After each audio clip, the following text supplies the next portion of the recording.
এদিকে বিশ্ববাজারের সর্বশেষ ৮ মাসের মধ্যে সর্বনিম্ন পর্যায়ে নেমেছে জ্বালানি তেলের দাম। মূলত লিবিয়ার পরিস্থিতি উন্নতির প্রত্যাশা ও বৈশ্বিক চাহিদা নিয়ে উদ্বেগ দেখা দেওয়ায় তেলের বাজারে দরপতন চোখে পড়ছে বলে জানা যায়। এদিকে আজ ৪ সেপ্টেম্বর সকালের দিকে দেখা যায় বিশ্ববাজারে নভেম্বরের জন্য ব্রেন্ট ক্রুডের দাম প্রতি ব্যারেল ৩৭ সেন্ট বা ০.৫% কমে $৭৩.৩৮ দাঁড়িয়েছে।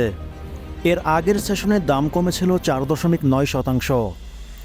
তাছাড়া অক্টোবরের জন্য ওয়েস্ট টেক্সাস ইন্টারমিডিয়েটের দাম ৪১ সেন্ট বা ০.৬% কমে $৬৯.৯৩ দাঁড়ায়।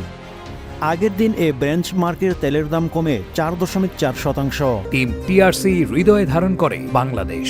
দ্য রিয়েল কনসালটেশন, স্বচ্ছ ভ্যাট আইনে দক্ষ ন্যায্য ভ্যাট প্রদানে। ফলে উভয় বেঞ্চমার্কের দাম গত ডিসেম্বরের পরে কমে সর্বনিম্ন হয়। মূলত লিবিয়ার রাজনৈতিক সংকটের সমাধান হচ্ছে এমন প্রত্যাশায় তেলের এই দরপতন বলে ধারণা করা যাচ্ছে।